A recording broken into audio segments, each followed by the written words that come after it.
maupun kalau kritikan kalaupun ada. Ya, silakan Ibu Erniati SPDMP.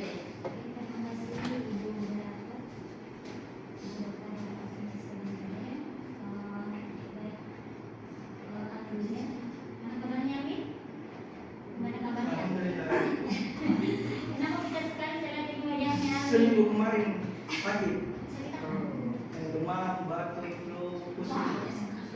Yang penting masih hati ya. Tentunya dari obatnya. Kalau masih sakit fisik begitu ya.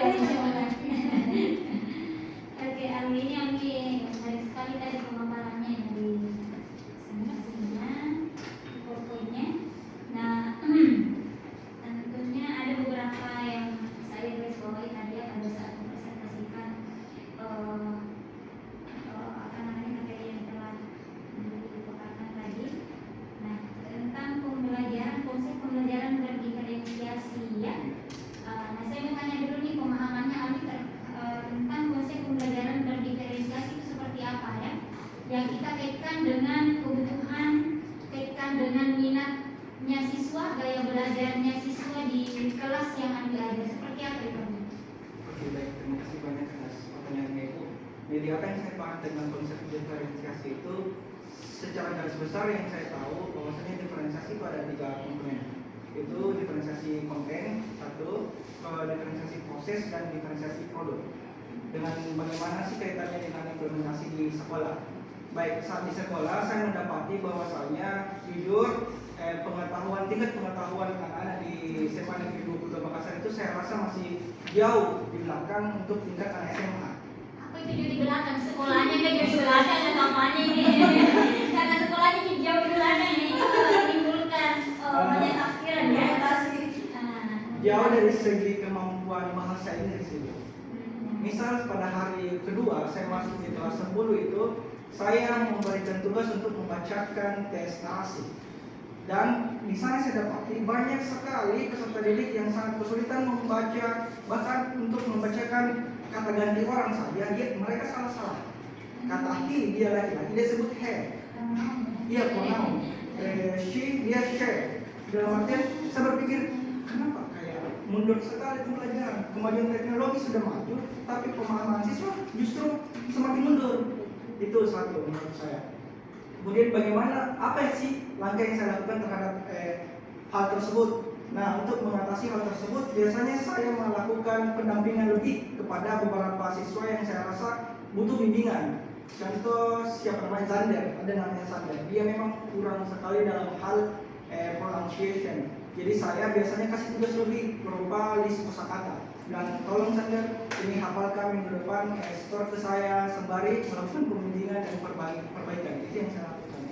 Untuk kelompok yang punya kemampuan lebih baik lagi, saya rasa saya tidak melakukan pengayaan, tapi saya meminta kepada mereka untuk tolong bimbing teman-teman yang lain kurang mampu, tolong ajarkan ininya, tolong beri penjelasan, karena kami guru juga punya waktu yang terbatas menghadapi kalian semua. Dan juga jumlah peserta didik dalam satu kelas itu 36, sementara kami pendidik cuma 1 orang dalam satu kelas. Jadi kami keteteran, kewalahan, jadi itu yang saya lakukan.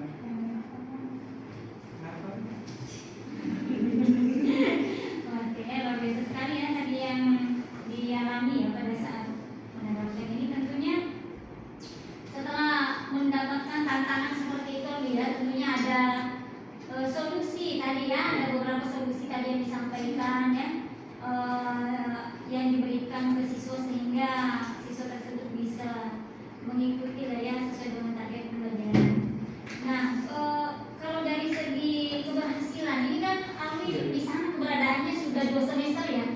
Nah, bagaimana Alwi bisa mengevaluasi tingkat keberhasilan penerapan metode berdiferensiasi ini dalam mencapai tujuan pembelajaran di kelas?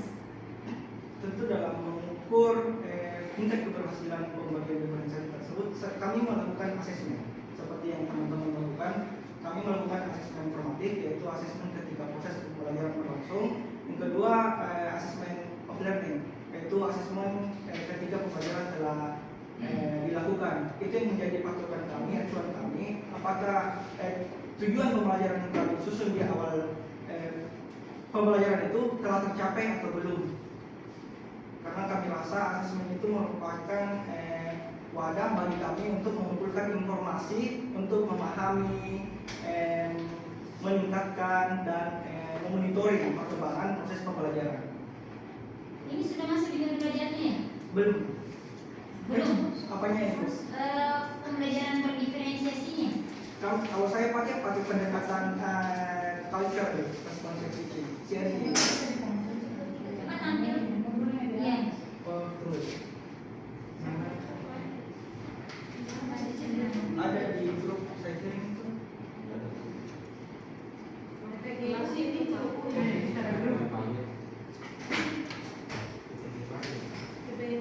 Berapa kali Ami buat RPP selama di sekolah? Yang ditampilkan yang berdiferensiasi saja. Atau jangan sampai tidak diterapkan di kelas. Ada ya? Nah, atau menerapkan tetapi tidak dituliskan di dalam modul aja. Biasanya kami, saya pribadi Bu, biasanya Ya. melakukan improvisasi dalam kelas. Tidak ada contoh konkret nyata dan menurutnya begini. Biasanya, iya. Idealnya itu harusnya ini ya, ada. Jadi semua yang dilakukan oleh guru di dalam kelas itu tertulis di dalam modul ajarnya, dalam perangkat pembelajaran. Begitu ya Bu yang ya. Iya. Kalau ini cuma siap. Kalau tidak ada, pasti ada ya. Ya deh.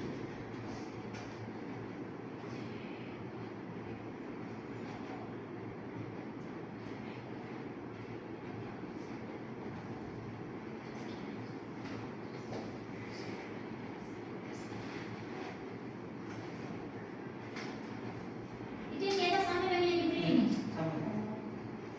Saya kira yang ada ininya ya, yang berkaitan dengan pembelajaran ya.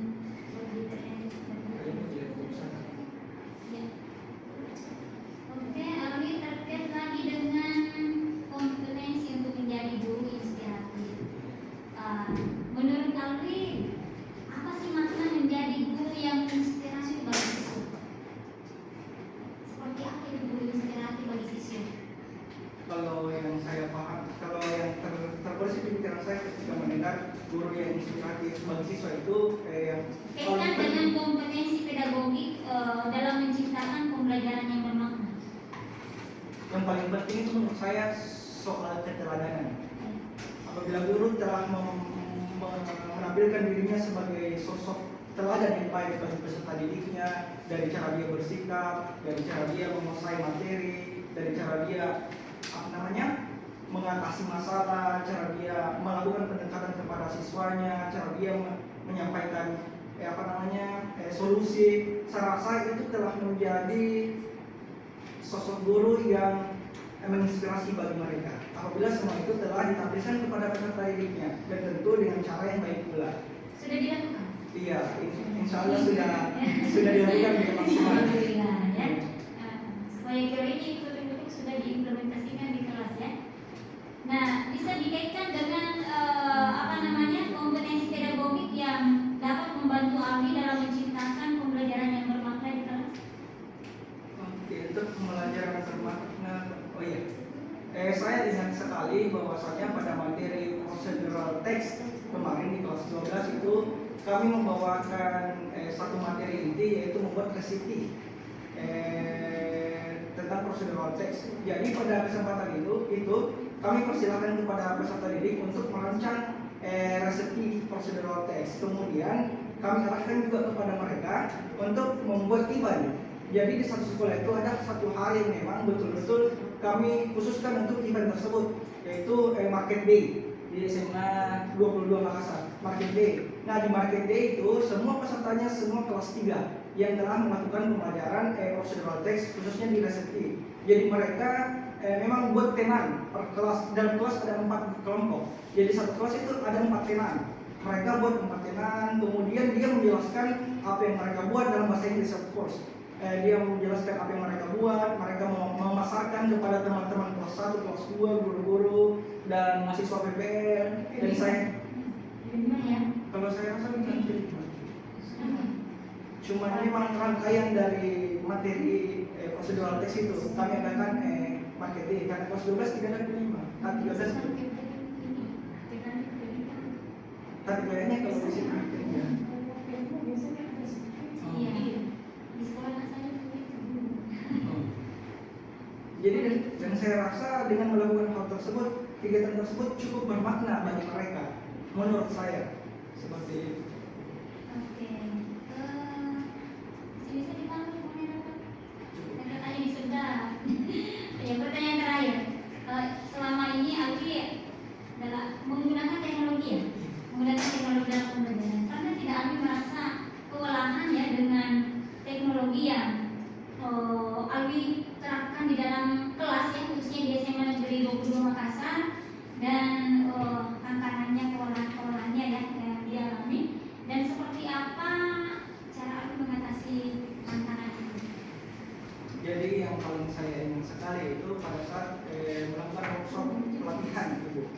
Jadi kami tentu menggunakan teknologi, tapi pada saat itu satu deretan ruangan itu tidak ada aliran listrik dari ruang tempat sekolah. Maka hasil solusi yang kami berikan itu kami keluar beli kabel, beli pinjam colokan ke mahasiswa ke siswa lain. Kami berangkat ke Sudia, ambil colokan, beli kabel, beli colokan, kemudian kami sambung. Kipas saja kami pasang di jendela ikat. Bagaimana caranya supaya pembelajarannya itu positif dan kondusif menurut saya. Oke, sekiranya itu pertanyaan Terima kasih Bu Erniati. Selanjutnya kita ke penguji 2. Silakan Ibu Hadian. Assalamualaikum warahmatullahi wabarakatuh. Sesi kedua ini mudah-mudahan masih tetap semangat ya. Bisa ditampilkan videonya.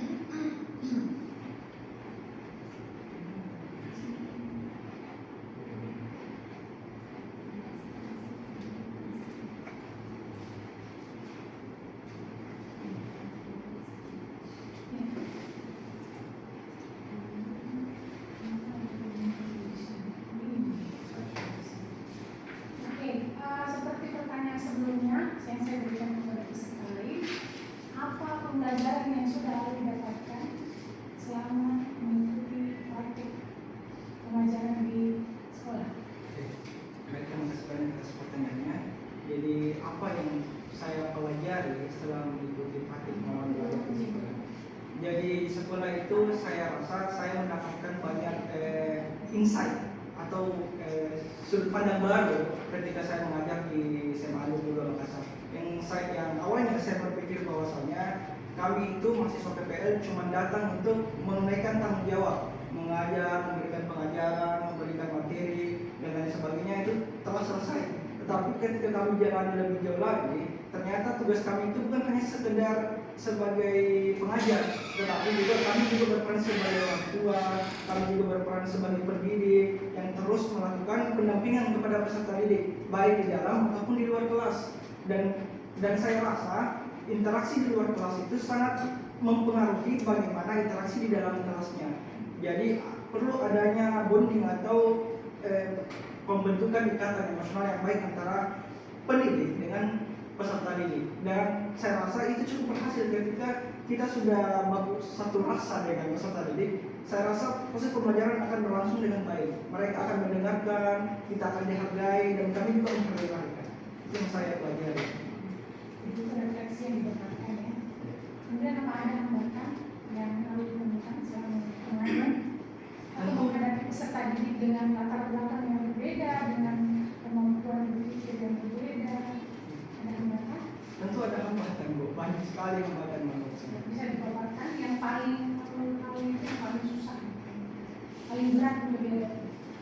Itu yang pertama kali dan sampai sekarang masih keingat.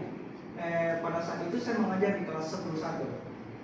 Pada awal masuk kami melakukan pendampingan dari guru pamong. Semua peserta didiknya mendengar seksama, tentram, adil, kondusif dan lain sebagainya.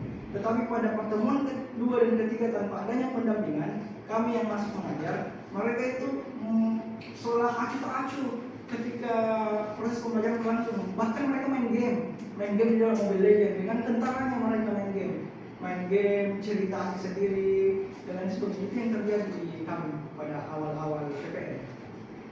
Lalu apa yang Alwi langkah konkret yang harus lakukan untuk mengatasi ketidakkondusifan relasi yang ada di kampus? Baik, untuk langkah yang saya lakukan itu pertama kali tentu saya melakukan koordinasi dulu dengan guru PAMU. Bilang, Bu, Pak, kondisi kelasnya kami itu seperti ini. Ketika tidak ada pendampingan, mereka seolah acuh kepada kami. Adakah saran atau solusi yang bisa diberikan kepada kami? Kemudian yang kedua, langkah kedua yang kami lakukan yaitu kami biasanya sering menegur langsung atau bahkan tidak langsung. Misal si A, coba si A tolong jelaskan materi ini. Ketika mereka asik bermain game, saya tunjuk, saya sebut namanya. Bisakah kalian ke atas untuk menjelaskan materi ini? Bisa kalian menyebutkan ini, itu, dan lain sebagainya. Itu yang kami lakukan. Jadi kami biasanya menyebut langsung namanya, meminta mereka untuk berdiri ke depan, atau sekedar intinya supaya mereka teralihkan dari gamenya itu, supaya lebih bisa fokus kembali ke materi itu. Jadi biasanya saya panggil kembali. Jadi melibatkan dalam proses. Iya. Lalu apa solusi yang diberikan oleh Bu Pamu yang kira-kira Alwi anggap tadi itu konfirmasi, konsultasi dengan Bu Pamu, kira-kira apa yang bisa Alwi dapatkan dari Bu Pamu itu, yang kira-kira hal yang baru bagi Alwi? Kalau boleh jujur, Ibu, pada saat itu solusi yang diberikan sama guru PAMU itu mereka cuma mengimply bilang, oh memang deh, oh memang deh, ya. Oh memang deh, di kelas 10 itu sekarang kayak karakternya mereka itu lebih mundur dibanding karakter kelas 11 dan 12. Jadi memang butuh perhatian lebih sama butuh ekstra kerja keras untuk mengajar di kelasnya. Jadi pada saat itu karena sudah 3 kali kami masuk, tidak ada perubahan yang lebih yang terlalu nampak. Alhasil kami diminta cuma mengajar kelas 11 dengan 12. Untuk kelas 10 guru PAMU yang handle secara langsung.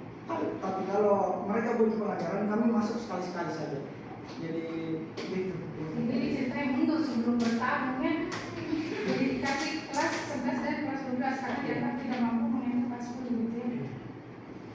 Seandainya Anda ditempatkan di kelas 10, apa yang akan Anda lakukan untuk mengkoneksikan hubungan sosial emosional Anda dengan siswa yang bermasalah itu? Apa kira-kira? Karena kita tak seputaran aplikasi saja ya. Karena kita ini guru ini, calon guru ini harus memang kita banyak studi kasus. Karena itu sangat penting untuk kita belajar. Seperti apa kira-kira yang akan kamu dilakukan? Oke. Jadi setelah kan itu kasusnya itu terjadi pada awal-awal PPL 1 kan. Kemudian kami beranjak ke kelas 12. Nah, pada saat kelas 12 saya berpikir bahwasanya saya tidak ingin kejadian yang sama itu terjadi lagi. Makanya saya biasa berinisiatif kepada kelas 12 atau peserta didik yang lain bahwasanya bisakah nanti kita kalau setelah semester kita acara bakar-bakar ayam, saya yang tanggung 2 ekor. Ya, saya melakukan pendekatan secara langsung kepada misalnya kami melakukan bakar-bakar ayam misalnya, itu satu itu. Kemudian yang kedua, adakah jadwal futsal untuk peserta didik di SMA 22 ini supaya saya bisa ikut. Kemudian yang ketiga, saya juga kemarin diajak untuk nanjak gunung, naik ke gunung itu. Dan saya rasa ikatan-ikatan yang saya bangun di luar kelas itu sangat mempengaruhi bagaimana proses pembelajaran berlangsung di kelas. Dan mungkin itu juga akan saya terapkan di kelas 10 apabila saya tetap mengajar di kelasnya. Saya akan melakukan pendekatan persuasif yang lebih sepertinya. Mungkin butuh dana sedikit yang dikeluarkan, tidak apa-apa selama proses pembelajaran itu berlangsung dengan baik. Jadi itu cara saya untuk cara untuk pendekatan ya secara persuasif, terlibat langsung dengan mereka. Itu dari segi sosial ya, sosial ya. Kepribadian Alwi sebagai seorang calon guru profesional yang memiliki kepribadian sosial. Tapi dari segi metakognitif, ya, artinya gimana sih anak itu bisa sadar secara kognitif gitu. Apa yang akan Alwi lakukan? Langkah apa gitu bahwa pelajaran bahasa Inggris ini tidak sesulit yang dibayangkan, atau apa langkah-langkahnya Alwi supaya mereka aware secara kognitif untuk belajar gitu. kemampuan metodologi peserta didik. Tentu hal yang akan saya lakukan ke depannya, yaitu yang pertama, sebelum melakukan pembelajaran saya akan memberikan pemahaman terlebih dahulu kepada peserta didik bahwasanya sekolah itu tempat kita belajar, tempat kita salah tentunya. Saya rasa hal wajar saja apabila dalam sekolah kita itu melakukan kesalahan, tidak sempurna. Saya juga sebagai guru tentu seringkali melakukan kesalahan. Maka dari itu kalian sebagai peserta didik dan juga saya jangan takut untuk membuat kesalahan. Mari kita saling berbenah, mari kita saling belajar dan memperbaiki ke depannya. Karena saya percaya bahwasanya skill itu dapat dibentuk melalui kebiasaan. Kebiasaan yang dibentuk secara berulang. Jadi saya rasa kalau kalian ingin belajar bahasa Inggris dengan mudah, mungkin alangkah baiknya coba kalian lakukan hal-hal sederhana dulu. Yang pertama, coba kalian menghafal 10 kosakata saja dulu per hari saja. Kemudian hari kedua 10 lagi, hari ketiga 10 lagi. Mungkin hal ini dianggap remeh, tapi coba bayangkan apabila kegiatan ini rutin kalian lakukan 6 bulan kemudian, pasti akan sangat memberi dampak yang signifikan terhadap perkembangan metakognitif Anda khususnya dalam pembelajaran bahasa Inggris. Mungkin itu yang saya lakukan. Jadi metakognitif itu kan bahwa anak itu mau menyadari, memahami, dan mengendalikan proses berpikir sendiri. Apa yang penting ada, apa yang tidak penting. Kemudian siswa itu sadar bagaimana merencanakan, merangkal, dan mengevaluasi strategi pembelajaran mereka sendiri. Kemudian mereka juga bisa menyadari bahwa bagaimana ini ilmu ini yang diajarkan ini bisa bermanfaat bagi saya, ya. Kemudian ada tentu scaffolding yang harus kita lakukan dulu, bantuan-bantuan yang mungkin secara bertahap untuk memudahkan mereka. Nanti setelah ini yang harus sudah kita lepaskan seperti itu, ya. Oke, selanjutnya menurut Alwi, model pembelajaran di abad 21 itu seperti apa sih? Kalau menurut saya model pembelajaran abad 21 yaitu model pembelajaran yang mesti terintegrasi dengan teknologi tentunya, tetapi tidak terlepas bahwasanya model pembelajaran yang diberikan kepada peserta didik itu harus berpusat pada peserta didik khususnya, harus berpusat kepada mereka dan tidak jauh-jauh dari bagaimana pemahaman mereka itu dapat diimplementasikan ke kehidupan masyarakatnya mereka. Karena saya memiliki paham pragmatisme, saya menganut paham pragmatisme itu. Jadi kebenaran sosial itu dianggap benar apabila memiliki kebermanfaatan kepada halayak banyak. Jadi saya rasa model yang paling baik yaitu model yang dapat mereka terapkan dalam kehidupan mereka. Lalu mengapa harus mengambil PJBL dalam artefak modul ini? Oke. Jadi di PJBL itu kami mengarahkan mereka untuk membuat desain melalui Canva, dan desainnya itu harus seputar makanan tradisional yang ada di Makassar. Iya, procedural text lagi itu kelas 11. Makanan tradisional yang ada di Sulawesi Selatan. Contohnya mereka buat pisang epe, apalagi kemarin itu konro, mereka buat desainnya. Kemudian untuk tahap selanjutnya mereka mempresentasikan, bilang apa sih itu pisang epe, mereka mau memaparkan bilang pisang epe ini loh makanan ciri khasnya Makassar dan ini sering ada di Pantai Losari dan lain sebagainya, dan bagaimana cara membuatnya mereka menjelaskan kepada teman-temannya. Itu yang Procedure text ini dianggap PJBL ini cocok sesuai karena dapat mereka dapat mengimplementasikannya langsung. Karena procedure ini kan dia proyek, Iya. membuat, menghasilkan, ada proyeknya. Bikin apa pisang hijau? Kenapa Bikin apa tadi? pisang hijau, pisang Ya, epe? itu adalah proyek. Jadi itu memang yang paling sesuai sepertinya, ya. Karena yang lain kan ada yang lain. Bisa disebutkan lagi. Apanya itu? Proyek apa? Model yang lain untuk pembelajaran abad 21 selain PJBL, PBL, Discovery. Lagi satu? Think Wide. Inquiry, ada juga Inquiry. Oh, Ya. bukan. Iya. pembelajaran, bagaimana caranya Alwi merumuskan itu tujuan pembelajaran dari mana? Dari mana Alwi merumuskan tujuan pembelajarannya? Jadi tujuan pembelajaran itu saya awalnya membaca capaian pembelajaran fase E dulu.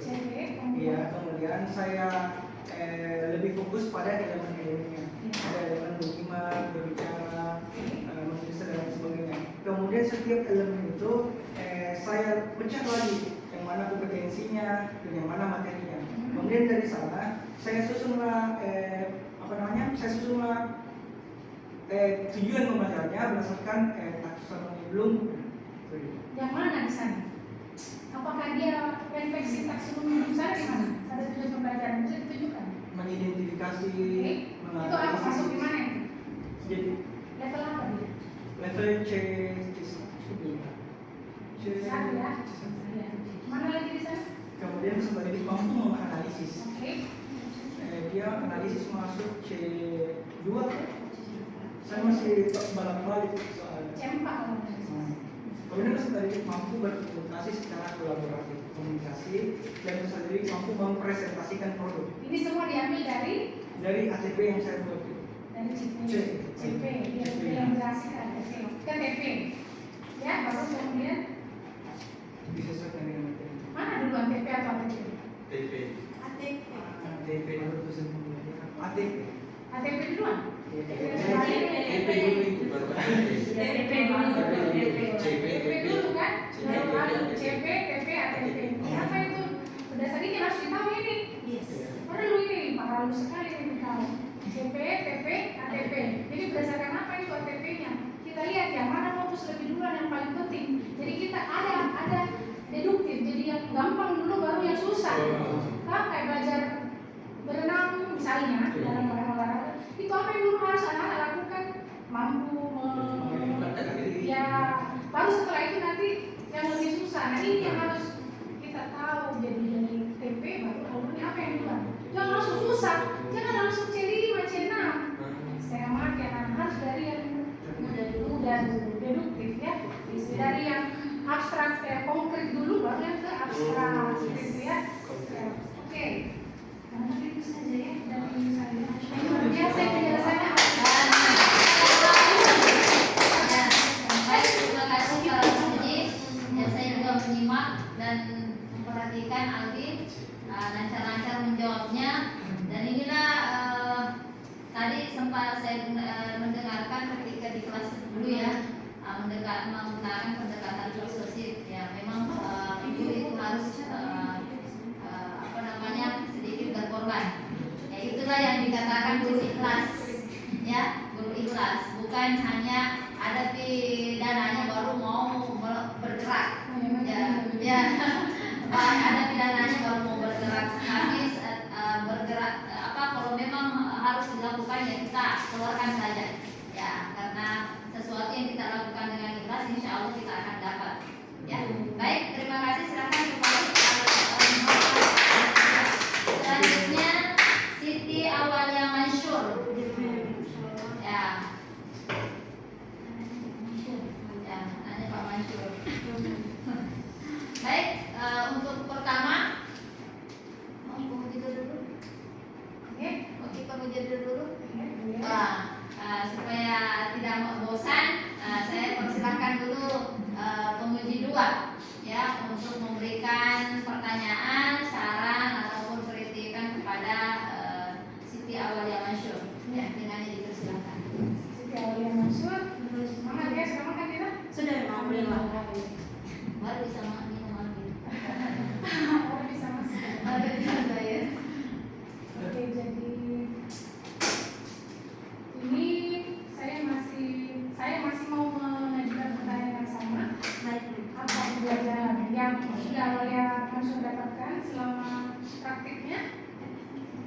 Silakan. Baik, boleh izin menjawabnya terkait pengalaman yang paling bermakna ya memang izin. Pengalaman yang paling bermakna selama saya melaksanakan PPL 1 dan PPL 2 menurut saya pribadi adalah bahwa ternyata setiap kelas itu memiliki level kematangan mereka yang berbeda-beda, baik dari segi sosial ataupun dalam hal akademik.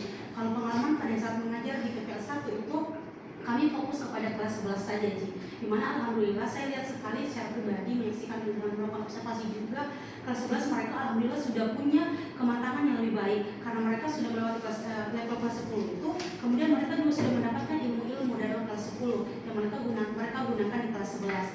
Nah, untuk memberikan treatment atau memberikan pembelajaran yang bermakna kepada kelas 11, kita itu memberikan pembelajaran yang memang sesuai dengan pemahaman mereka atau kemampuan mereka. Kemarin karena kelas yang saya handle adalah kelas MIPA 1, mereka itu kebanyakan berfokus kepada aspek kognitif. Jadi mereka lebih suka berpikir tentang pengetahuan daripada motoriknya. Jadi kebanyakan itu saya berikan mereka tugas-tugas yang memang membutuhkan mereka untuk menganalisis, kemudian lebih banyak mencari informasi. Terus pada saat masuk ke PPL 2, kemudian dipertemukan dengan kelas 10. Nah, di kelas 10 ini tantangannya itu kelihatan, ini bukan juga refleksi dan pengalaman yang bermakna karena ternyata di kelas 10 itu kita diberikan waktu mengajar 3 jam. Dan di sini saya melihat bahwa yang pertama saya bingung sekali, bagaimana cara aku atur waktu, saya harus bagaimana cara mengatur waktunya agar 3 jam ini bisa selesai, satu pertemuan juga dan 7 pembelajaran kita bisa tercapai. Nah, sayang sekali juga kelas kemarin yang saya dapat itu mereka adalah kelas terakhir, di mana mereka itu kurang responsif dan interaktif dengan proses pembelajaran, apalagi bahasa Inggris. Namun demikian, hal yang saya lakukan untuk memberikan pembelajaran agar mereka ada dan dapat adalah bagaimana mereka lebih suka kalau kita langsung hadapi langsung. Misalnya kita kasih tugas langsung kita kasih scaffolding di kelas. Mereka tidak suka kalau kita kasih PR. Walaupun saya sudah pakai senjataku yang paling tepat adalah menggunakan Google Classroom, di mana penggunaan Google Classroom sangat bermanfaat bagi kelas 11. Mereka lebih suka mengumpulkan e-portfolio daripada kumpul tugas di kelas yang kayak langsung. Hari ini dikerja langsung dikumpul juga. Tapi ternyata kalau di kelas 10 mereka maunya kita bimbing dari 0 sampai ujungnya, sampai tujuan pembelajaran tercapai. Jadi menurut saya yang paling bermakna adalah kepribadian setiap kelas itu dilihat harus diperhatikan secara dalam oleh guru sebelum memberikan pembelajaran yang bermakna kepada siswanya. Kembali lagi saya tambah lagi adalah penggunaan teknologi itu penting. Terima kasih. Lalu bagaimana kalian ini mengetahui bahwa anak ini suka portofolio? Ya, baik, mohon izin menjawabnya. Kalau di kelas 11 mereka sendiri, alhamdulillah pada saat saya memberikan, kan seperti yang saya katakan tadi pada saat presentasi, siswa saya selalu membagi pertemuan saya itu satu bab itu ada 4 pertemuan, di mana hasil akhirnya itu sering berupa project. Nah, menurut saya portofolio inilah yang mereka kumpulkan, misalnya pada saat mereka sudah mengerjakan mereka capture, lalu mereka kumpulkan. Jadi menurut saya kenapa mereka lebih suka, karena selalu mereka hampir semuanya selalu mengumpulkan tugas. Saya potong ya. Silakan ya. Maksud saya begini, kenapa Anda mengetahui bahwa dia lebih suka ini gitu? Kenapa bukan yang lain? Oh baik, izin. Pertama waktu baru masuk semester 2 ini, Mem. Jadi sebenarnya dengan alasan karena kita semua mempelajari mata kuliah teknologi di sini, Mem. Jadi saya bilang coba kita kan menerapkan penggunaan teknologi yang lebih intens lagi di kelas. Nah, saya lihat ternyata pada saat saya memberikan tugas melalui Google Classroom, mereka lebih banyak mengumpul dibandingkan dengan PPL 1. Jadi saya lihat ternyata mungkin mereka memang lebih prefer to submit their assignment in electronic way. Oke, kita tidak maaf saya potong. Siap, Kita tidak silakan. menggunakan kata mungkin di sini ya. Baik, Karena baik. ini harus berdasarkan data, Iya. sebagai data. Iya. Apakah ada instrumen yang Anda gunakan? Bahwa ini anak suka dengan ini, apa yang digunakan? Baik. Semuanya harus berdasarkan data. Tidak bisa kita menganalisis langsung, oh ini pasti suka ini, saya kasih ini. Si A yang kelas yang ini, saya ini suka ini. Apa yang treatment yang diberikan kepada mereka sehingga kita tahu bahwa oh, dia ini suka ini, gitu. Apa yang diberikan? Baik, mohon izin, Mem. Saya rasa menurut saya pribadi itu dilihat dari pemberian tugas dulu yang pertama ataupun pembelajaran yang saya berikan. Pada saat mereka mengerjakan tugas, kembali lagi saya rasa pengumpulannya itu mungkin, Mem, karena pengumpulannya itu pada saat mereka mengumpulkan tugas. Ini itu merupakan indikator atau instrumen yang menurut saya membantu saya. Kenapa saya bilang siswa saya lebih menyukai mengumpulkan tugas secara elektronik ataupun portfolio. Karena saya bandingkan lagi ini kalau berdasarkan riset memang karena dan berdasarkan juga penelitian kami lakukan yang kami submit bulan kemarin, student memang lebih prefer pada saat mereka belajar dengan adanya bantuan elektronik atau bantuan Google Classroom atau Google Forms dan juga nanti yang disebutkan tadi. Jadi ada memang penelitian mendukungnya. Nah, kalau misalnya masalah instrumen yang mendukung, misalnya apakah ini tepat untuk student ini atau ini, saya rasa kita kembali kepada karakter dan minat siswa. Mungkin akan lebih turun lagi, naik lagi kepada di asesmen awalnya dan diagnostiknya mungkin seperti itu. Seperti itu sebenarnya. Iya, diagnostik ya memang.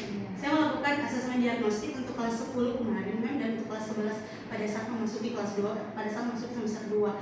Untuk kelas 10 mereka terlihat, sayang sekali terlihat memang tidak terlalu inisiatif untuk mengisi. Bahkan padahal ini adalah untuk membantu saya juga dalam menentukan apa yang akan saya berikan kepada mereka juga agar tujuan pembelajaran kita tercapai. Sedangkan di kelas 11 mereka semua semangat untuk mengisinya seperti itu. Ya, jadi untuk mengetahui minat mereka itu kita bisa assessment as learning, Yes. ya yang disampaikan. Bisa dengan learning log setelah pembelajaran. Itu bisa dilihat di situ apa refleksi coba. Kamu suka tidak ini yang tadi yang ibu sampaikan? Sejauh mana yang kamu paham, mana yang tidak dipahami? Itu yang tadi saya sudah sampaikan sebenarnya.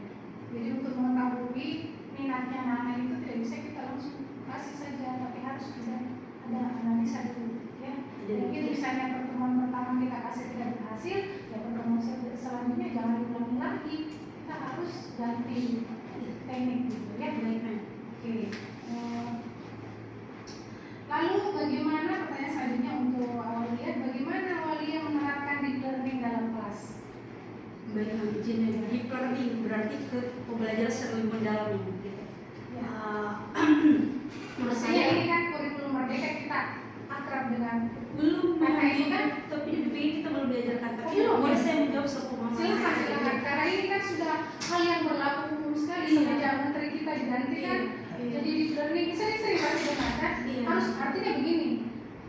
Sumber pembelajaran bukan hanya di kampus, tapi Betul. banyak sekali sumber dari luar. Kita sudah diberkahi oleh banyak sumber, ya kita buka-buka itu dari luar.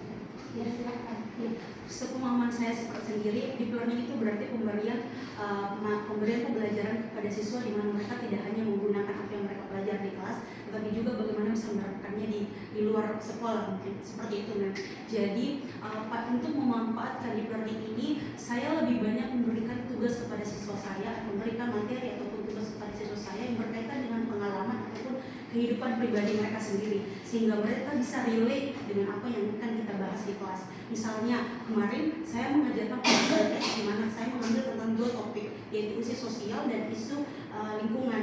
Nah, kedua isu ini merupakan isu yang memang sedang marak dibahas oleh generasi muda saat ini. Jadi menurut saya untuk membuat pelajaran yang lebih deep lagi, kita mengambil materi yang sesuai dengan apa yang mereka sukai, sehingga tidak hanya dapat menumbuhkan rasa apa yang ingin tahunya mereka, tetapi juga mereka ada antusiasmenya juga dalam bekerja, dalam belajar.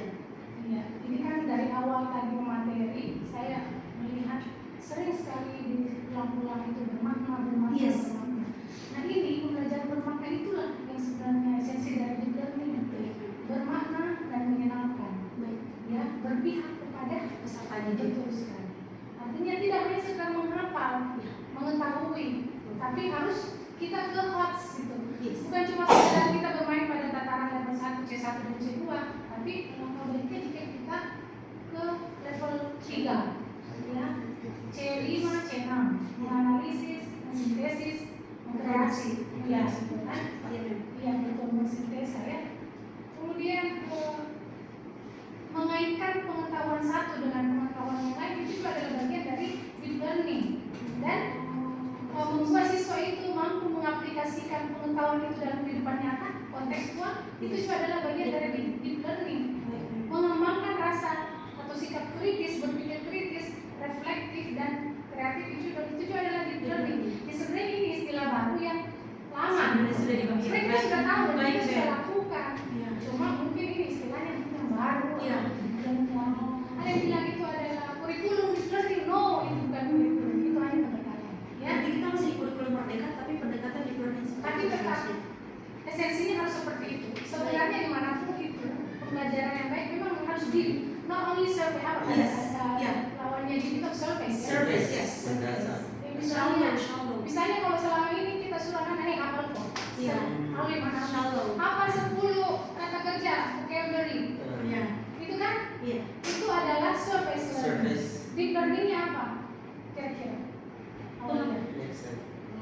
mohon izin. Baik untuk anak, alhamdulillah berdasarkan pengalaman saya, menurut saya siswa saya sudah masuk kepada tahapan deep learning karena berdasarkan hasil karya yang saya tunjukkan tadi, mereka sudah menunjukkan bahwa mereka mampu memproduksikan sesuatu karya atau produk berdasarkan dengan apa yang telah mereka dapatkan di kelas. Oh ya, berdasarkan. Oke, jadi maksudnya Iya. 10 kosakata Oh, iya, ada ada service. I still talk about that. Yes, Dan glosaries. Deep learningnya apa? Baik, mohon izin. As simple as that. Yes. Kira-kira. So based on the Instead of giving, ask them to remember 10 vocabularies. That's your task. Apa kira-kira deep learningnya? Tentu dimanfaatkan langsung di kelas dan Langsung juga di- di luar. langsung diaplikasikan ke kalimat misalnya. Betul. Bikin Betul. dalam kalimat 10 kata itu apa aja cuma sekedar menghafal, tapi Baik. ketika mereka mampu mengaplikasikan itu tataran C3 ya kalau aplikasi yang lain. Ya, Itu sudah masuk di learning dibandingkan hanya suruh menghafal saja. Itu ya, jadi harus lebih deep gitu loh. Siap, ma'am. Menjawab soal pilihan ganda kasih voice misalnya. Kan selama ini cuma disuruh jawab ini, Iya. suruh ngomong. Iya. Nah, kalau deep learningnya apa? Coba kamu ambil iklan, analisis ada tidak di situ? Yang Kasih voice-nya. I see. Itu deep ya. Baik, ma'am. Selama ini mungkin kita bermakna ya, itu deep learning. Tapi Iya. sebenarnya kita harus lebih bermakna dan kontekstual. Baik. Sehingga mereka bisa relate bahwa oh bahasa Inggris itu sebenarnya diaplikasikan begini. Kalau misalnya masih voice itu saya belajar bahasa Inggris saya bisa aplikasikan kalau misalnya saya lihat iklan ini masih voice ini Iya. dalam kalimat naratif judulnya oh ini masih voice-nya misalnya seperti itu. Baik, ma'am. Iya itu masukan. Iya. Mudah-mudahan bermanfaat. Dan selanjutnya masih bisa? Bisa sekali. Dengan senang hati. Ya, silakan. Untuk tadi saya ada pertanyaan tentang flip classroom. Tolong Yes. dijelaskan lebih dalam flip classroom.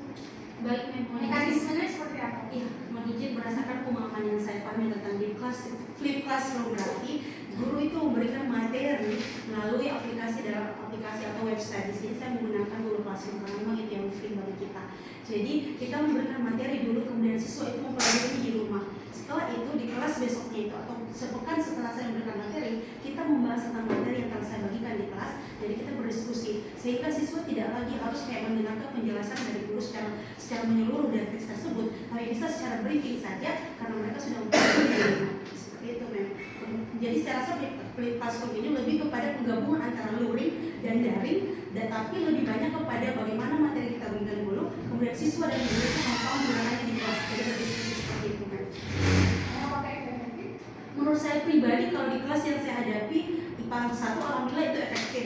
Tapi sayangnya kalau saya aplikasikan lagi di kelas 10 itu tidak efektif karena mereka faktanya memang perlu pendampingan peer juga perlu dan bahkan dari teacher juga perlu seperti itu, ma'am. Misalnya apa kira-kira? Kalau kelas 10 ini, ma'am, mohon izin kalau saya pribadi kalau saya lihat mereka itu suatu saya mereka kayak kelas pembuangan, ma'am. Karena memang jumlah di kelasnya itu cuma ada 21 orang dan sepertinya kan harusnya kelas 10 yang hanya kelas 10 kelas G, ma'am, tapi mereka jadi 10-11. Nah saya handle 10-11 ini sepertinya memang mereka perlu lagi ditingkatkan minat belajarnya dan motivasinya.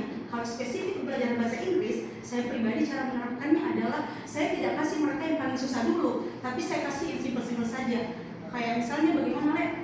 Kemarin itu misalnya kalau misalnya saya kasih di kelasnya misalnya kelas 10-7 itu mereka inisiatif sekali drama ini, ma'am, short story. Mereka bahkan bikin wardrobe-nya. Tapi sayang sekali di kelas 10 yang saya handle ini mereka bahkan untuk hafal teks yang mereka miliki saja itu tidak dilakukan. Oleh sebab itu cara yang saya berikan adalah penilaian atau assessment yang saya berikan kepada mereka tentunya tidak sama yang mereka dengan kelas yang lebih inisiatif dan minat dan motivasinya tinggi. Tapi mereka saya biarkan baca, namun kemudian saya fokus kepada pronunciation-nya, kemudian apakah mereka paham apa yang mereka bahas dan peran yang mereka miliki dalam short story atau storytelling yang mereka lakukan. Seperti itu. Baik, lumayan ini penjelasannya sudah banyak. Mungkin untuk dari saya pertanyaannya cukup sekian, dilanjutkan ke Ibu Moderator. Oke, baik. Terima kasih, Bu. Selanjutnya dilanjutkan dari Komisi 1. Silakan. Terima kasih. Ini saya melihat awal ini sepertinya mungkin jual ya. Orang sih jual ya. Yes, ma'am. Persuasif. Iya, iya, iya. Maaf, ma'am.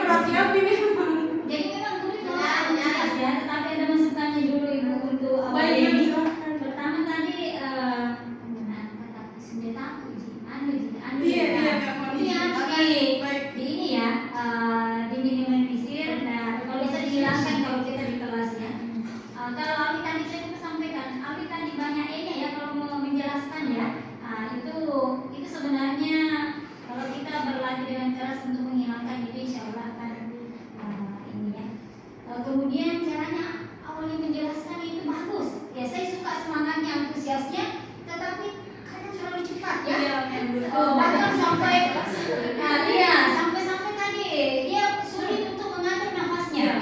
Nah, saya tidak bisa membayangkan kalau nanti kamu jadi guru di kelas, kamu menjelaskan ini siswamu begini terpelana guru ini. Kalau di kelas kita yang Iya, kalau di kelas pembuangan ya kita usahanya kelas-kelas ya, kemudian gurunya kalau tidak ada jedanya pakai bahasa Inggris lagi. Tidak, Saya kalau bahasa Inggris ya, katakan saya Makanya jadi apa namanya bisa kita interaktif insya Allah.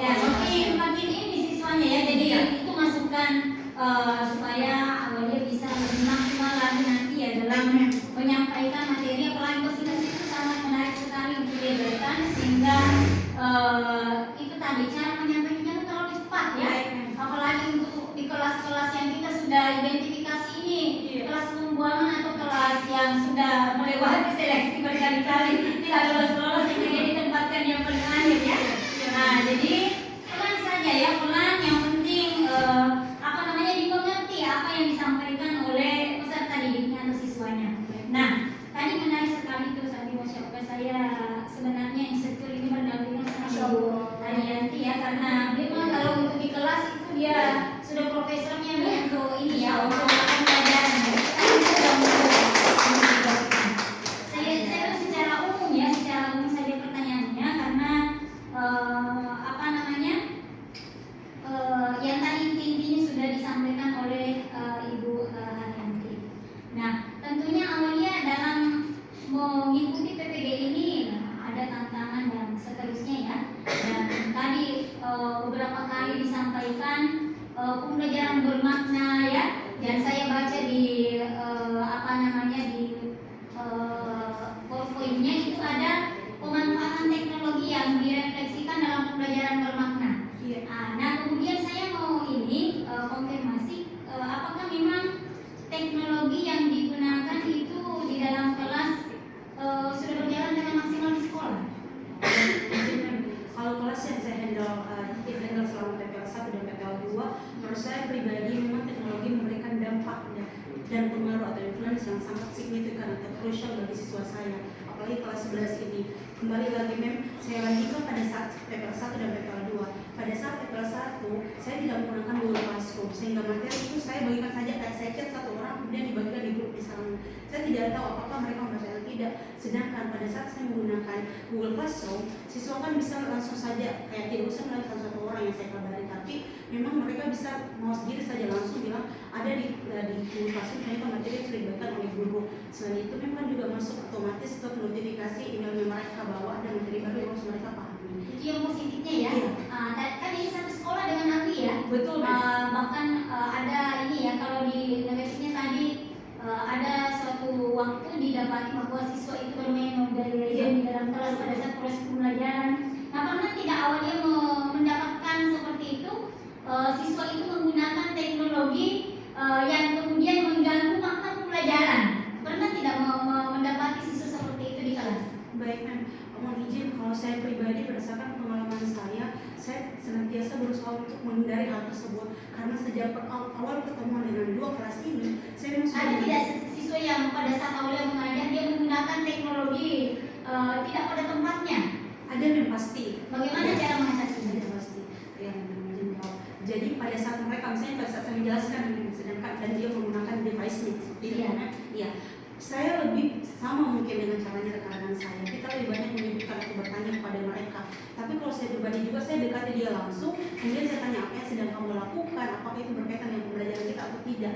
Nah, kembali lagi tadi saya mau bilang bahwa di kelas saya itu saya selalu mengajarkan mereka bahwa memotivasi mereka juga bahwa kalian datang ke sini bukan untuk belajar saja tentang akademik atau untuk pengetahuan saja, tapi atau naik kelas saja tuh tapi kalian minta izin ke orang tua kalian ke sini karena mau belajar. Kalau kalian bisa sekolah terus datang hanya untuk main HP, berarti kalian rugi dong. Selain itu saya juga bertahu bahwa kita bisa memasukkan apapun dalam kehidupan kita ini. Kita bisa pura-pura senyum, bisa pura-pura bahagia, tapi salah satu hal yang tidak bisa kalian palsukan adalah menghargai orang lain. Jadi pada saat saya menjelaskan, kalau misalnya mereka menggunakan device, berarti mereka juga kurang menghargai berarti guru yang sedang menjelaskan. Jadi alhamdulillah, karena sering juga saya berikan masukan atau motivasi, itu kurang terjadi terjadi selama semester 2 ini atau PPL 2 ini. Nah, di PPL 1 mungkin ada beberapa atau sering terjadi. Ya. Ini saya masih ke teknologi ya. Ya. Sekarang itu di sekolah apa namanya penggunaan Quizizz, penggunaan Google Classroom dan lain sebagainya tadi sudah banyak yang menyampaikan bahwa itu digunakan di sekolah. Nah tentunya di sini penggunaannya itu tentunya ada guru di dalamnya yang selalu berperan ya untuk membimbing. Nah seperti apa peranan guru dalam membimbing penggunaan teknologi itu sehingga penggunaan teknologi di dalam pembelajaran betul-betul berlangsung secara efektif dan efisien ya. Penerapannya itu sesuai dengan apa yang kita harapkan, sesuai dengan tujuan pembelajaran. Baik, mohon izin, mungkin saya akan spesifik saja langsung kepada salah satu aplikasi yang saya gunakan pada saat memberikan refleksi setelah pembelajaran, yaitu Mentimeter. Jadi tentunya siswa itu diharuskan apabila mereka membawa perangkat mereka harus turut juga berpartisipasi dalam pemberian refleksi. Jadi misalkan kita bisa lihat ternyata di Mentimeter bagusnya adalah kita bisa melihat jumlah peserta yang ikut. Nah, kalau misalnya kelas yang saya handle jumlahnya ada 36 orang dan semuanya membawa perangkatnya, sedangkan yang join cuma 32 orang, berarti 6 orang ini kemana? Kita pastikan dulu ke 36 siswa ini turut berpartisipasi dalam kegiatan pemberian refleksi. Seperti itu, Mem. Saya kira cukup menggunakan perkenalan dulu.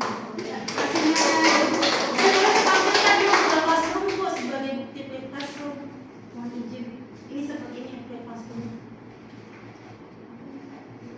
Sampai iya, dari awal memang Februari sampai sekarang masih saya pakai. Terima kasih banyak. Baik. Ya, terima kasih kedua pemuji. Biasa ini awalnya berapi-api Banget kan? dan menyala.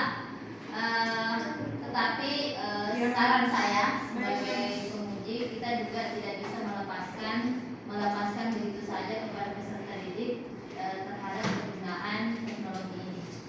Ya, harus dikontrol. Apalagi kalau seperti itu tugasnya itu kita tidak tahu, jangan sampai dia suka kalau tidak langsung dikumpul tugasnya, dia suka kalau menggunakan aplikasi Classroom itu di rumah berdikanya, jangan sampai ada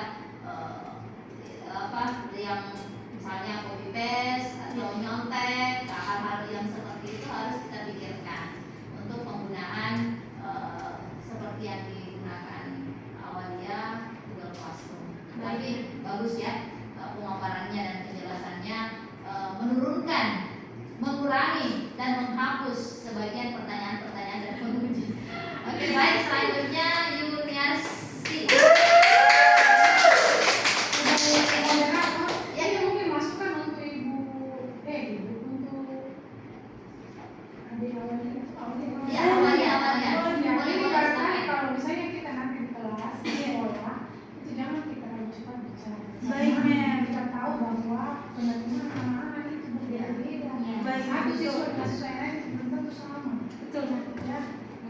Mereka itu menerima itu tidak langsung kayak pakai pensil berapa gitu langsung. Ya. Jadi kita harus tak bisa, itu harus kita ubah. Iya. Sebagai seorang guru profesional. Karena Baik, dia Mem. apa logo teks ini bagus dia maksimal. Siap, Mem. Sehingga dia cepat. Ya mungkin bilang gitu kalau saya dia terlalu lama itu. Ada temanku itu kalau dia tidak berbicara cepat hilang. Memang pas speaker, Mem, tapi kalau di kelas insya Allah diusahakan dia semua mengerti baru kita pindah ke kelas. Tapi kalau saya dan awalnya mungkin tidak seperti itu karena tadi sudah ditegur sama Bu Erni agak tapi belum cukup 5 menit. Kasih lagi. Jadi sebagai bantuan ini perlu ada visual help gitu. Karena misalnya terlalu cepat anak-anak tidak bisa. Ya, Kita kasih mau ini ya. Jadi ya seperti itulah. Pokoknya kalau cepatnya Thank you so much. Oke, baik, terima kasih. Luar biasa ini Ibu Marian Tamrin. Ini betul yang dikatakan Bu Erni, saya berdua ini kan kami ini hanya di kelas di kampus saja, yang langsung semuanya tahu kondisi itu ya di sekolah. Jadi yang adanya Ibu Marian ini sangat membantu dan menguatkan lagi kekuatannya mahasiswa. jadi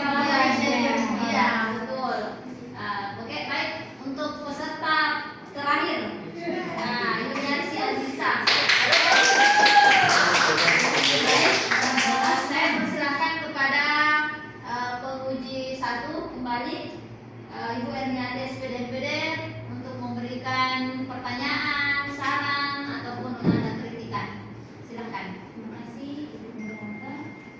Jadi gimana kabarnya Yuniarsi? Teman-teman, Masya Allah, senyumnya Yuniarsi itu. Senyumnya tidak buat diabetes ya. Belum jangan desa. Masuk menjadi audiens.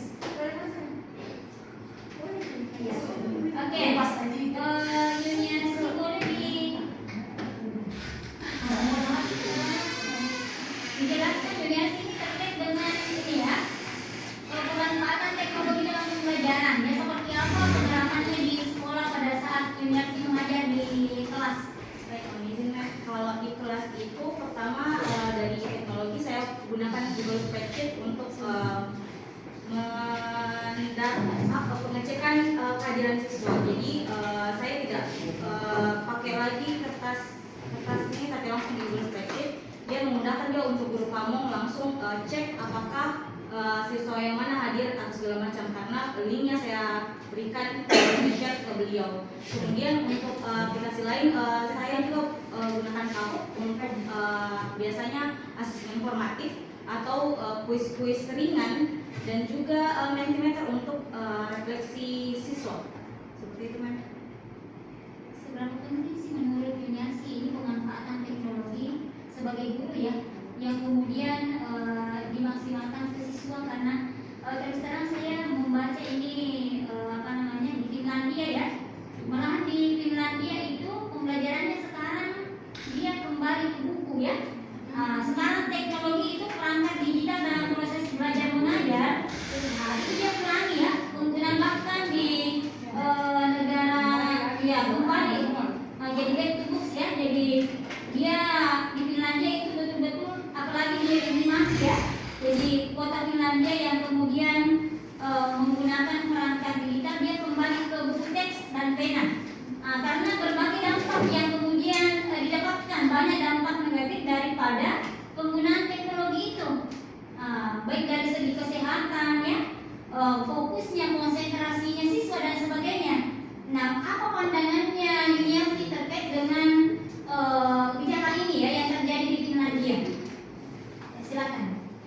Gejala yang terjadi di Finlandia. Ya.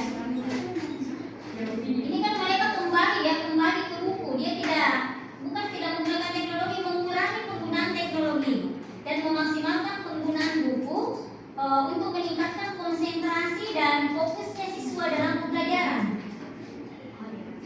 Baik, kami izin menjawab. Saya setuju tapi tidak setuju juga, karena Saya saja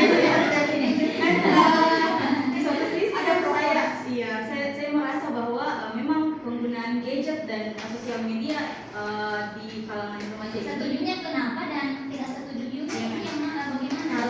Kalau setujunya itu kalau pengurangan teknologi, memang saya melihat banyak, apalagi ada gejala-gejala yang tanda kutip brain rot, di mana otaknya siswa dikatakan di remaja-remaja ini mulai mengalami penurunan konsentrasi, fokus dan segala macam karena sosial media yang terlalu cepat, video-video singkat segala macam seperti itu. Tapi di satu sisi juga saya merasa kalau teknologi tidak bisa dihindarkan, apalagi penggunaan AI dan segala macam. Makanya peserta didik juga harus dilatih untuk bagaimana menggunakan teknologi tersebut ke jalan yang lebih bermanfaat seperti itu. Oke. Apakah Yuniarsi ini sudah merasa sebagai guru profesional lain? Belum. Ya. Bisa diluruskan ya.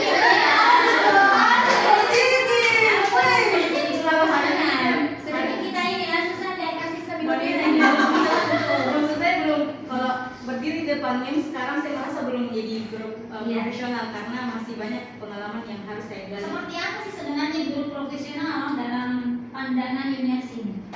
Menurut saya yang harus pertama bagus public speakingnya, karena di depan siswa itu harus betul-betul cara bicara kita, intonasi, mimik muka dan segala macam itu harus diperhatikan. Sedangkan saya sendiri masih merasa masih banyak harus untuk mengembangkan diri dalam hal public speaking tersebut.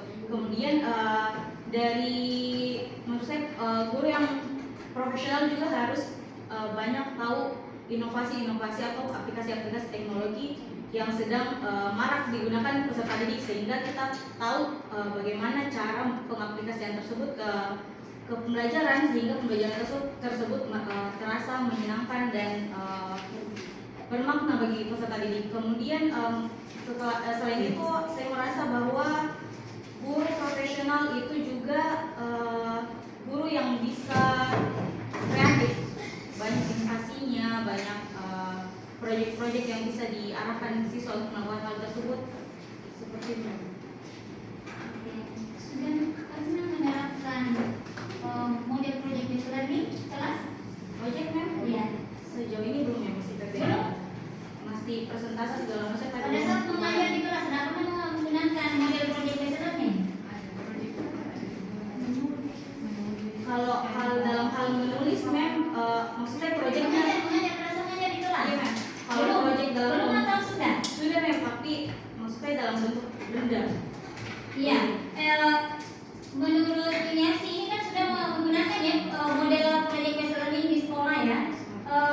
Apa saja yang Yuniarsi temukan kelebihan dan kelemahan model PBL ini ketika diterapkan di siswa khususnya di kelas di SMA Negeri 22 Makassar? Kelebihan dan kekurangannya. Iya.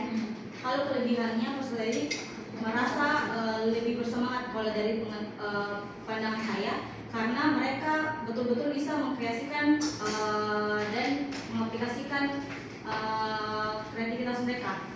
Kalau kekurangannya adalah karena waktunya sangat panjang, sehingga kalau misalnya di kelas saya kan saya bergantian dengan teman-teman lain, rekan-rekan lain, sehingga kalau misalnya proyek based learning dilakukan, misalnya pertemuan pertama dilakukan hari ini, minggu depan sudah miss lain yang gantikan, sehingga proyek tersebut tidak bisa dilaksanakan oleh saya sendiri, sehingga butuh waktu memang dan kelas yang betul-betul kami handle secara sendiri. Oke, saya ke desain pembelajaran ya, yang berkaitan dengan refleksi pengalaman bermakna. Menurut Yuniarsi, apa yang Yuniarsi pahami tentang konsep desain pembelajaran yang kemudian dikaitkan dengan pengalaman bermakna yang dialami oleh siswa? Apa yang Yuniarsi pahami terkait dengan konsep penyusunan desain pembelajaran yang kemudian dihubungkan ya dengan pengalaman bermakna? Untuk desain pembelajaran yang dikaitkan dengan pengalaman bermakna peserta didik, seperti yang saya lakukan ini, saya menerapkan CRT atau Cultural Responsive Teaching, di mana sebelum saya mengajar di suatu kelas tersebut, saya sudah melakukan asesmen diagnostik, dan saya menemukan bahwa ternyata peserta didik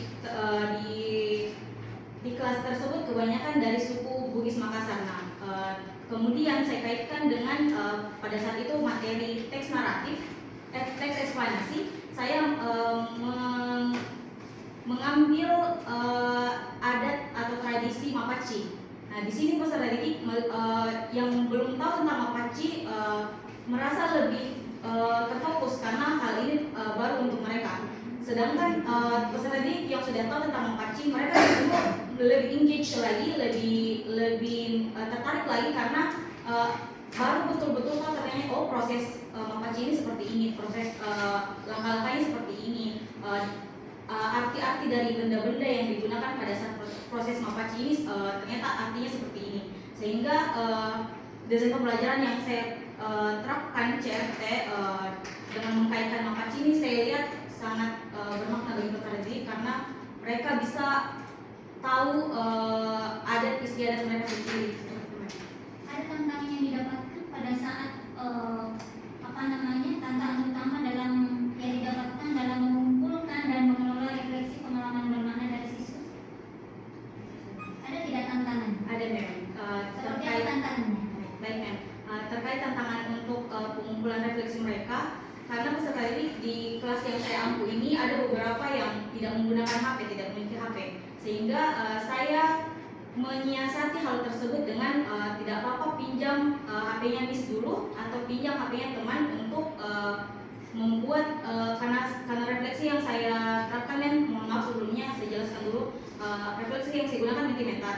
Jadi memang harus menggunakan HP atau aplikasi apapun, device dan lain-lain untuk mengakses refleksi tersebut, sehingga tantangan yang saya hadapi pada saat itu solusinya adalah dengan meminjamkan HP saya atau meminta siswa untuk pinjam ke perangkat temannya untuk melakukan refleksi. Saya kira cukup untuk anak-anak.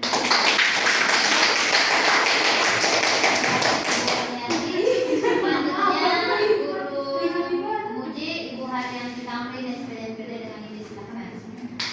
Jadi begini ya, Suza.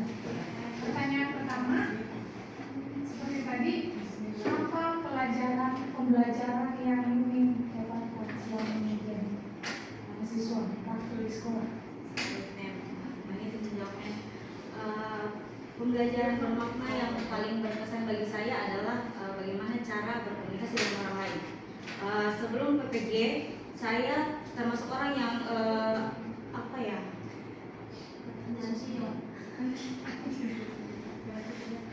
saya sulit sulit berinteraksi dengan orang lain, sehingga di PPG ini karena memang kewajiban dan terbiasa juga, lama-kelamaan terbiasa, skill komunikasi saya lebih meningkat dari sebelumnya. Selain itu, saya juga pengalaman bermakna paling berpesan bagi saya adalah pengaplikasian CRT ini. Saya betul-betul terkesan bahwa mengetahui ketika pembelajaran itu dikaitkan dengan kesehariannya siswa atau hal-hal yang siswa tahu atau di sekitar siswa, ternyata siswa sangat engage, sangat senang dengan hal tersebut. Belajar apa namanya? Belajar apa ya? Kontekstual. Silakan lanjutkan. Kontekstual dan CRT tadi bilang. Iya mem, balik lagi pada saat itu pembelajaran kontekstual yang saya lakukan, selain mengkaji, saya juga kemarin di teks eksplanasi di kelas lain, saya mengaplikasikan bagaimana isu sosial tentang FOMO atau fear of missing out. Saya jelaskan ke siswa, ternyata siswa sangat engage karena mereka tahu hal tersebut banyak dialami oleh peserta didik. Sehingga ketika saya mengaitkan FOMO tersebut dengan teks eksplanasi, bukan hanya mereka tertarik tentang topiknya, tapi mereka juga tahu bagaimana membedah teks eksplanasi tersebut dalam topik FOMO tersebut, jadi lebih engage lagi seperti itu. Sesuai ya dengan konteks saat ini, banyak anak-anak generasi Gen Z yang FOMO. Oke, ini kan saya melihat di artefak yang Yuni ambil di mobil itu ada beberapa dimasukkan video-video ya. Pertanyaannya, apakah durasi itu cukup untuk menampung banyak video itu sehingga tidak ruin time gitu?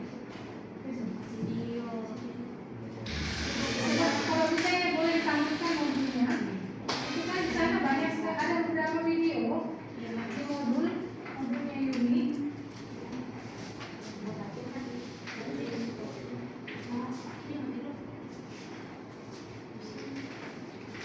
Dibuka pembelajaran? Ya, di mobil aja. Ya, ini kan artefak juga kan? Iya. Untuk kegiatan pembelajaran itu Belum dikirim memori ini. yang ini yang terlihat ke saya ini dengan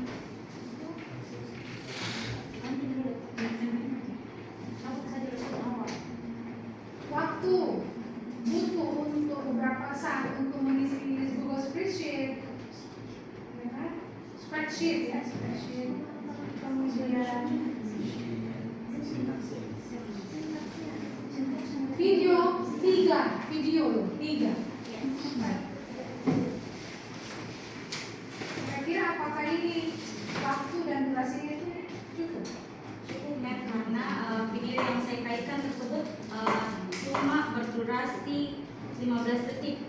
to short.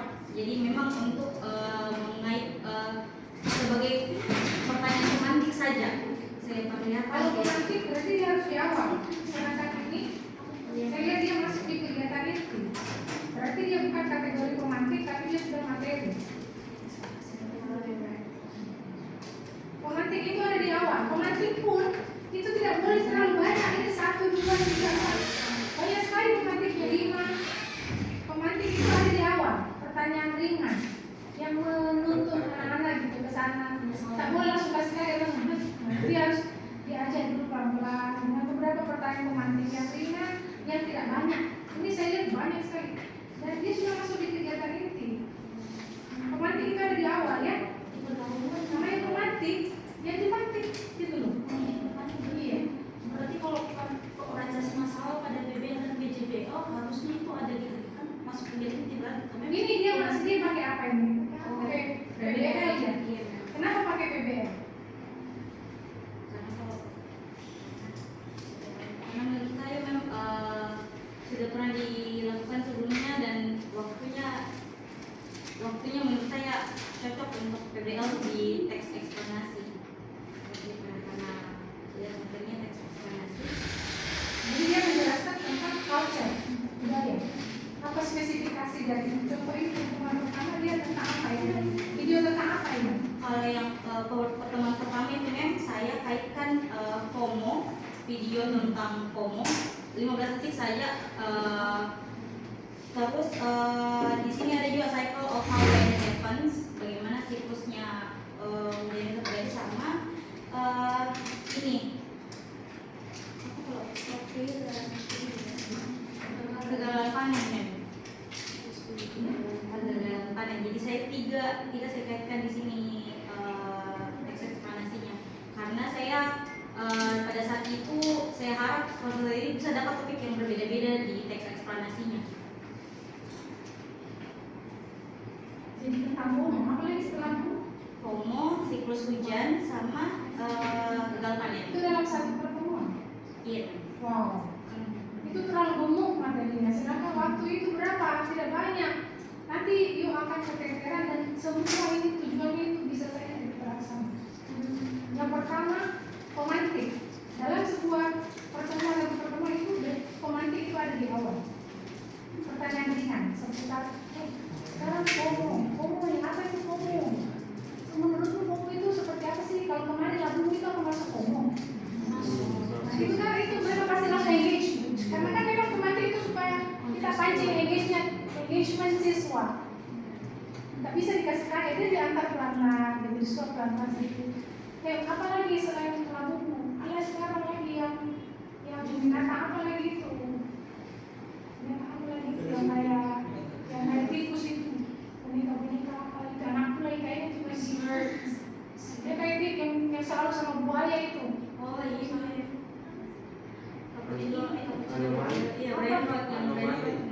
Itu juga termasuk itu kayaknya tayangan. Ada lagi yang pokoknya yang orang-orang tidak seret kalau dia tidak ikut ke situ. Fear of missing out ya. Itu. Jadi kalau mereka sudah engage, pasti terbuka di semuanya ini. Lihat di situ adalah jalan kita untuk masuk. Itu sudah kesempatan emas gitu. Engage, sosial emosionalnya sudah masuk. Saklar sudah menyala. Ibaratnya lampu sudah on. Gitu ya. Nah kemudian romantik itu gunanya romantik. Kemudian ini kebersihan kelas. Kenapa ada di sini kebersihan? Kita harusnya di awal gitu loh.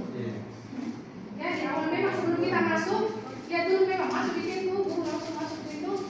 Dan kita tolong di bawah meja ada tidak? Sekarang ini rubbish under your table or inside your drawer. Always take it out and then put it in the rubbish bin. Itu kan? Don't even start the lesson when the class is mess or dirty, ya kan? Itu supaya teman-teman kita kan juga teman-teman. Jangan coba-coba mulai pelajaran kalau kotor, mejanya berhamur, dirapikan dulu semua. Itu dikondisikan ceritanya, ya kan? Gimana kalau kita mau pakai teknologi HP, ada jalan tak lihat ini? Nah itu kalau misalnya ada yes, oke, silahkan kita mandi. Nah kemudian ice breaking. Ice breaking kenapa ditempatkan di awal? Maksudnya ice breaking juga ini apa sih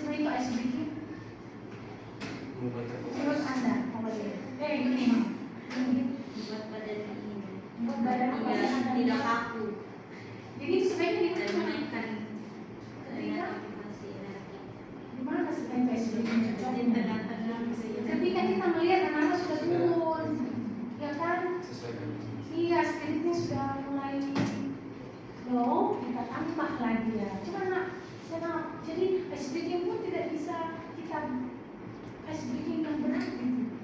Karena waktu itu kita kejar dan sampai tujuan kita tidak tercapai.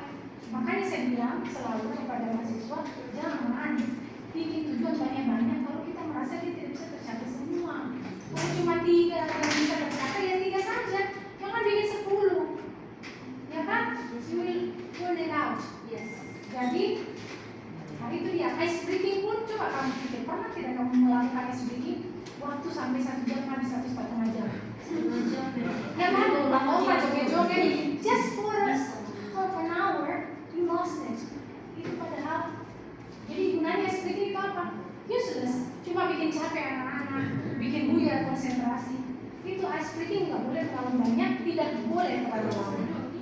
Ice breaking yang ringan-ringan saja. Ya kan? Tepuk tangan, goyang-goyang, apa yang sikat saja. Iya, jangan sampai terlalu lama. Iya, jangan sampai terlalu lama sehingga konsen mereka untuk engage ke pelajaran kita itu hilang. Itu yang catatan selanjutnya tentang ice breaking.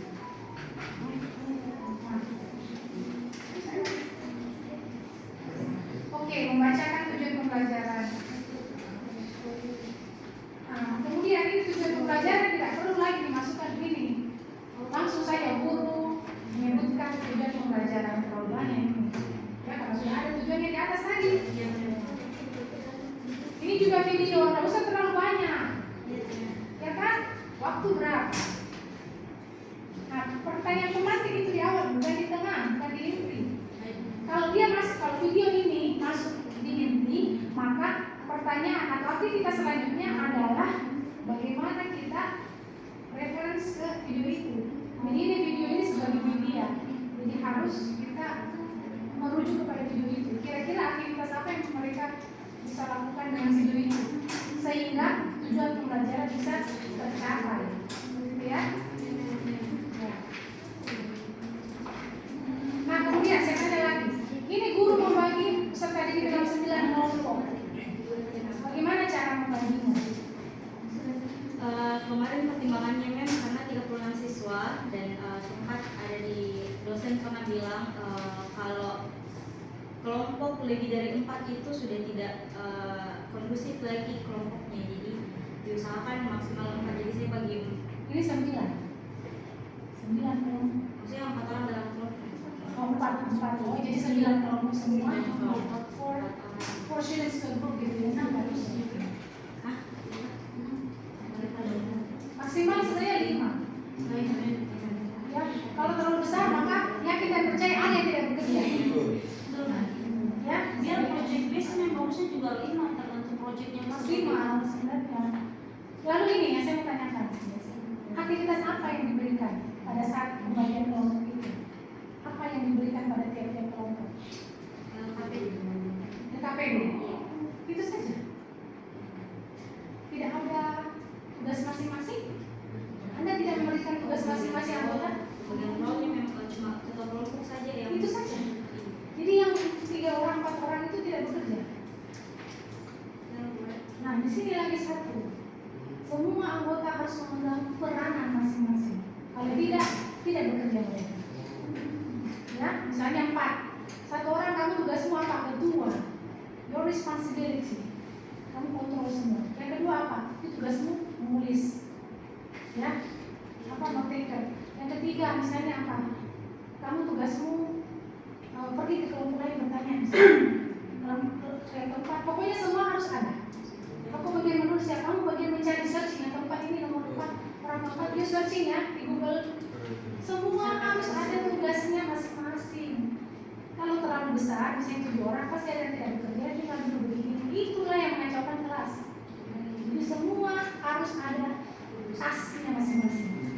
Ya, itu catatan 1 untuk masukkan kepada dia. Jadi 9 orang ini kita harus bagikan masing-masing tugas. Ya, akan sampai di situ. Ya, jadi ini cara membagi kelompoknya tadi bagaimana tadi? Kembali ke situ. Caranya Yuni membagi kelompok dari asesmen diagnostik. mekanisme membagi kelompoknya bagaimana? Dari diagnostik lalu dari jadi yang bisa dilihat kemampuannya rendah tentukan sedang dan tinggi. Jadi saya bisa tahu di kelompok mana yang harus saya kuatkan scaffolding yang saya berikan pada saat pekerjaan LKPD tersebut. Kalau misalnya kelompoknya sudah oke, yang high achievement, apa yang kamu akan lakukan dengan kelompok? Biasanya kalau di kelompok tinggi kemampuan tinggi, saya biasanya meminta mereka ketika selesai mengerjakan LKPD-nya, saya minta ke kelompok-kelompok lain untuk melakukan peer assessment, peer teaching. Peer teaching ya, salah satu pendekatan yang bisa kita lakukan memanfaatkan anak-anak yang cerdas, Yes. bisa gitu ya. Iya. Dan ada kategori. Kalau untuk ujian biasanya bagaimana ya? Kalau ujian, kita ada nanti. Kalau ujian itu 20% yang remedial, ya kan? 20% remedial, maka dia bisa diberikan treatment berupa tes, kemudian bisa juga dikasih peer teaching. Jadi yang bagus nilainya itu dia mengajar temannya. Jika remedialnya 20%, tapi kalau 20-50%, maka dia harus kelompok besar. Tugas kelompok dikasih tugas kelompok baru dikasih tes. Tugas kelompok baru dikasih tes. Tapi kalau misalnya di atas 50% yang remedial, setengahnya kelas remedial, maka diulang itu pembelajaran. Berarti kita gagal, kita tidak berhasil. Jadi peer teaching juga itu tidak sembarang. Jangan asal bilang itu sana tidak bisa. Itu remedial ya, sampai assessment. Jadi 20% tidak tuntas, kita kasih tugas individu dulu, baru dikasih tes. Atau kalau tidak dikasih tugas bayar. Kalau misalnya 20-50% remedial, baru kita kasih tugas kelompok, baru dikasih tes. Kalau 50% dan 90%, setengahnya tidak tuntas, ulangi pembelajaran. Itu berat jadi.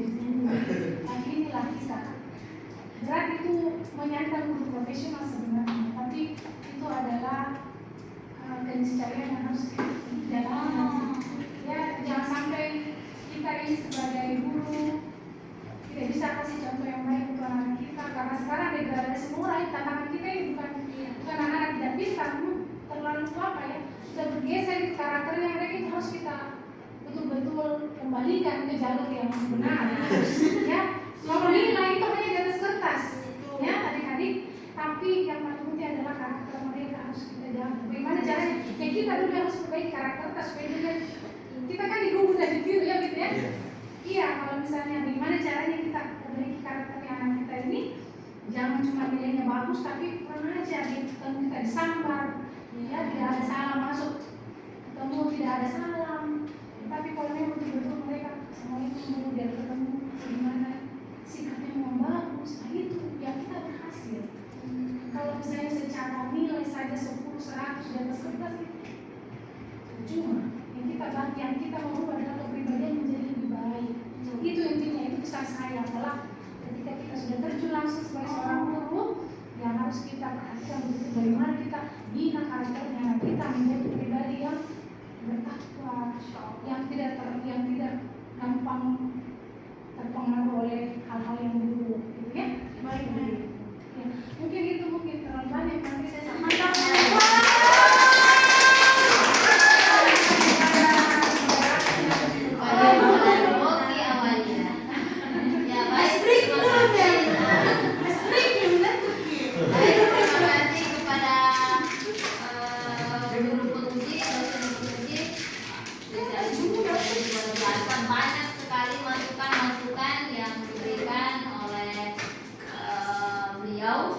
kepada mahasiswa calon guru profesional ini untuk kedepannya, ya, karena memang untuk mencapai GR itu jangan sampai hanya menjadi GR saja, ya GR, ya harus memang GR-nya betul-betul profesional. Ya, semoga apa yang kita harapkan bisa tercapai, terwujud sesuai dengan keinginan kita semuanya. Dan ingat pesan yang terakhir itu sangat penting, karena dengan jangan sampai kita terlena dengan IT. sehingga karakter anak itu menjadi ya tadi saling menghargai itu sudah terkikis, sudah kurang. Misalnya kita berbicara asik main HP, nah itu karakter-karakter yang kecil itu harus dibangun mulai dari sekarang, ya. Ya baik, sudah cukup mungkin para penguji atau ada lagi yang mau disampaikan? Oh, Dokumentasi mungkin yang awal tadi, Bu, saya tidak sempat ambil yang sudah. Oh ya. Kedua, ketiga, keempat. Oh siap. Tapi saja baru Ya, ketiga. oke, baik. Kami saya tutup begini ya. Ya, oke. Baik, saya kira sebelum kembali ke kegiatan kembali, ya karena ini sangat penting juga pendokumentasian. Saya kira cukup untuk kegiatan kita hari ini, kegiatan seminar pendidikan profesi guru PPG Prajabatan Gelombang 2 tahun 2024 Universitas Islam Makassar. Marilah kita tutup dengan membaca hamdalah. Alhamdulillahirabbil alamin. Terima kasih puji dan puji. Alhamdulillah. Assalamualaikum warahmatullahi wabarakatuh. Waalaikumsalam warahmatullahi wabarakatuh. Everybody W. Wow. Ya baik, yang tadi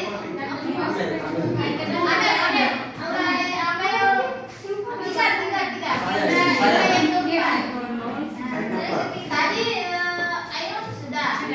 Amel Rahma. Supaya ada Congratulations darling. Wahyu, belajar ya. Bu mau kan untuk seminar di sini? PPT bukan kebetulan kita pemimpin. Oh boleh boleh.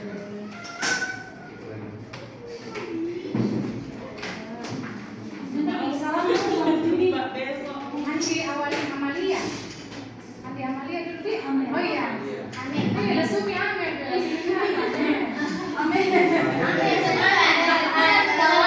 Semangatnya Walia harus pindah ke. Nggak bisa.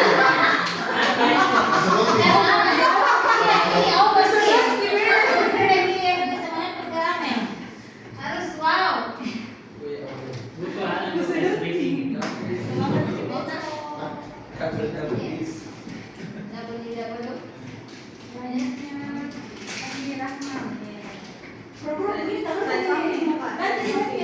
Ini apa ini?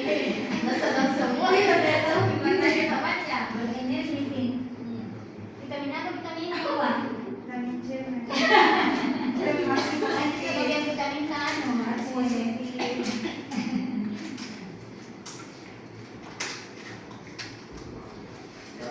tetap dulu aja.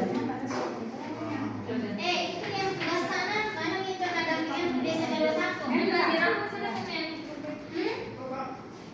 Ada pokoknya kalau tidak ada desa harus deh cepat tugaskan.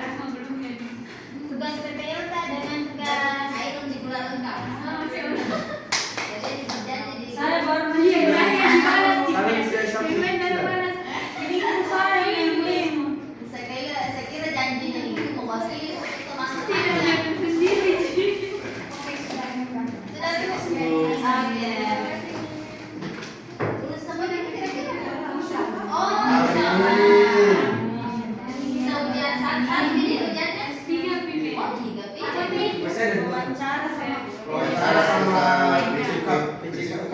bukan kapan PPT. wawancara Belum ada. Belum ada jadwalnya. dari kamu sering oh berarti gitu ya Buka PPG dulu baru wawancara Bukan kita yang dulu. dan silakan berangkat. Jadi kita itu. ada yang paling sulit ujian apa Buka PPG.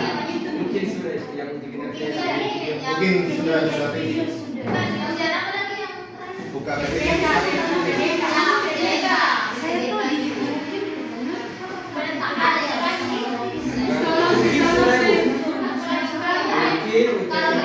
sama wawancara.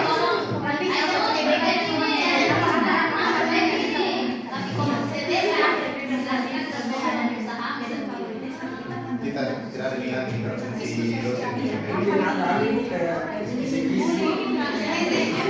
Tidak ada karena Soal kita angkatan kedua bahasa Inggris dari 2020.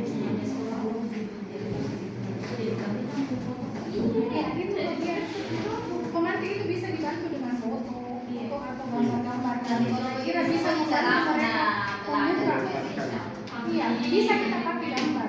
Satu atau dua gambar banyak.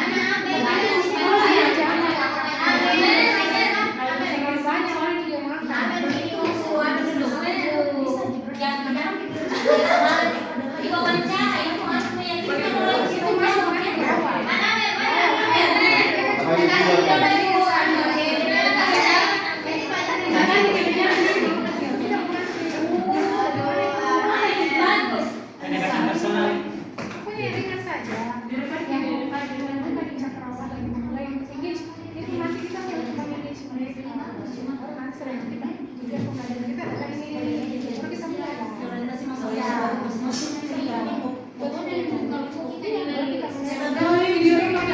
Video, Baru kita masuk di kegiatan ini. Videonya seperti ini. Kalau disimak selalu setelah itu mereka akan video.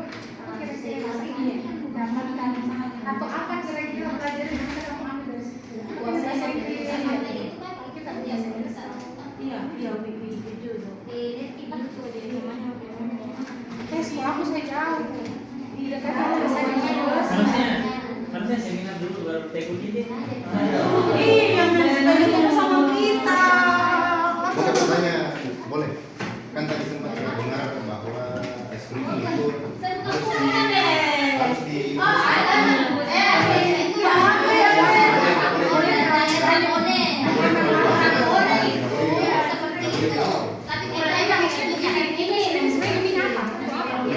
untuk mengembalikan fokus.